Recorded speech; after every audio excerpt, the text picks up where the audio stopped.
The movie All the Money in the World was set for a December release, but just about a month before that release, suddenly everything became uncertain because one of the movie's stars, Kevin Spacey, was linked to a lot of sexual misconduct. And so the movie could have been pulled, but what they decided to do was instead do a series of reshoots to take Kevin Spacey out of the movie and put in a different actor in his place. And miraculously, they were actually able to do it. And the movie didn't even have to be delayed. It still came out on time, but that doesn't mean that the reshoots aren't causing problems for them. It has to do with some of the financial ramifications of those reshoots. So the problem really comes in not with Kevin Spacey, but with Mark Wahlberg and Michelle Williams, who you're seeing right here, two of the other stars of the film. Now let's talk about their pay for those reshoots.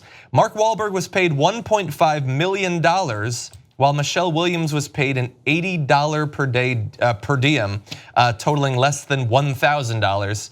That works out to Williams being paid less than 1% of her male co-star, which even in Hollywood is a raw deal in comparison to normal. And so a lot of people have been talking about that because that is just about as big of a disparity as you can have.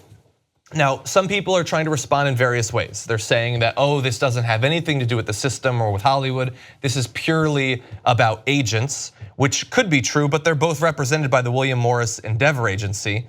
Now, no one from their agencies or from the movie company have actually responded to any concerns or questions, but they have the same agency. Doesn't mean they have the same agent, but they both have top tier representation. And I've seen the movie. It could be that theoretically if Mark Wahlberg was in a ton of scenes that need to be reshot, and if she wasn't, then maybe he should be paid more. But they both share lots of scenes with the guy that had to be replaced. And so this is not looking good for Hollywood, especially coming just days after the Golden Globes. All right, well, let's break it down a little bit further. So do I know why it happened definitively? Of course not, and no one does. And so I think that there are a number of factors involved. One, since we're not in the industry and we're not old school like that, it might blow our mind how much discrimination there actually is. Like if you were in those meetings, because I remember way back in the day, I was in a meeting when I was a TV writer, and they were trying to pick a host for a show and on one of the cable stations. And it was incredibly discriminatory. It was shocking how discriminatory it was. Talking about how they don't want a New York intellectual look. That's not that complicated to figure out. And I was like, you're having trouble. I think I know what you're talking about. It means Jewish. That's what I assumed. Okay, yes. And this was at a time when Seinfeld was the #1 show on TV. I'm like, I raised my hand and I was like, Seinfeld? Anybody Seinfeld? Right? And Bueller? They're like, okay, that guy's annoying. You're fired. Right, and they're like, well, no, we are looking for a Midwestern look. That means white. Okay, and they had all these code words. So it might be that they're like, yeah, of course, men are more talented, or that we're gonna pay them. They might not even think it, they might not even say it consciously, right? Yeah. But it might be their stereotype assumptions, etc. But now let's give you all the different factors. It could also be either in part or in whole that #1, Wahlberg and this is not their main salary for the movie. I don't want people to get confused. Yeah. And we don't know what their salary for the movie is. It could be equal. I don't know. It could not be equal. I'm going to bet it's not equal, yes. But it could be. But we don't know, right? This is just for the reshoots. And in this case, and give Michelle Williams a ton of credit, she said that she was thrilled that they were reshooting those scenes and taking Kevin Spacey out, right?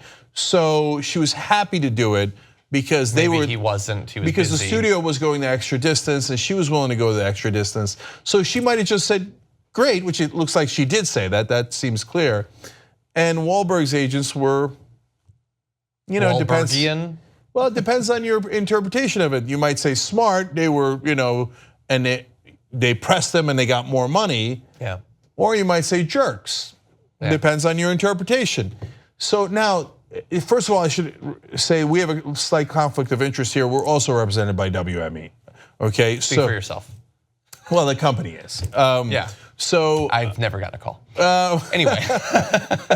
And hence the disparity. They don't know who I am. So, but look, at WME, and I don't know the inner workings there at all, but a lot of those agents, I would be surprised if they shared information. Like I'm sure they share it on some scale, but they might also be really, really competitive with one another. And Wahlberg's agent might be laughing at Michelle Williams' agent going, ha ha, I did better. I think that's probably what is happening, since Wahlberg's agent probably made about $150,000 off those reshoots.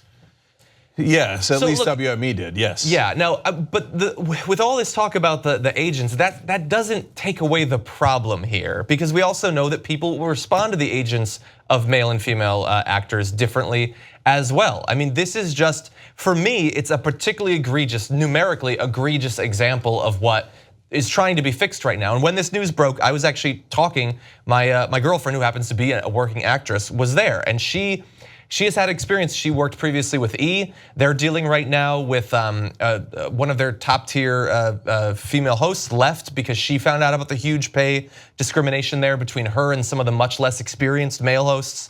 I know Matt Lauer was out. Now the two women who are hosting that show without him get paid together half what he was getting paid. I mean, this is not just a matter of Mark Wahlberg's agent. And I saw the movie. He's okay in it, but clearly she's a more talented actor. I mean, look, he was the best paid actor in Hollywood last year. I don't think a lot of people know that, which is kind of weird. And look, he's been nominated for an Oscar before for The Departed. She's been nominated for 4. I mean, if you're talking about who's gonna draw in an audience, she is multiple times nominated for Oscars. I know, but that's not necessarily a box office draw. So look, let's just, last thing on this. That's why we have these conversations, because you have to have the full context. So overall, men are getting paid more than women in both television and movies. So you know that there is some issue. So you can't hide from that, and so that's a fact. But in terms of the one particular case at a time, like this one, I don't think that you can make assumptions. Like in the case of Matt Lauer. Matt Lauer came from a time when TV had endless money, and they thought that the stars who smiled a little bit better on camera and were more likable or affable should get $25 million at a time. Those days are largely gone. I think Megyn Kelly got the last big contract. And by the way, from NBC, the Today Show, and she's a woman, right? And she now probably gets paid more than anyone else in the building. Hoda, I mean, what's her name? I've never watched that show in my entire life with Matt Lauer or otherwise. I mean, okay. Because I don't watch much daytime TV. So she doesn't have the same draw, right or wrong. So to say she should get paid the same as Matt Lauer, that's not how it works.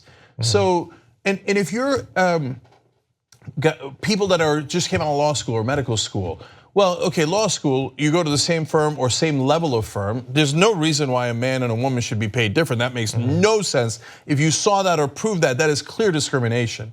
If you're a doctor and you're going to the same hospital, the same market, clear discrimination if you're paying them differently.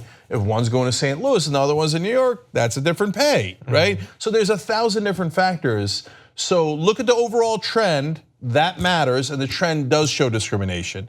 But on a case-by-case basis, there's too many factors to be able to tell. What you just watched was one of the videos that we do today, but we actually do a whole 2-hour show every single day. It's a podcast, you can watch it in video or listen to it as audio. You can download it, you can stream it, and you get it completely ad-free if you could become a member of the Young Turks. TYTnetwork.com/join.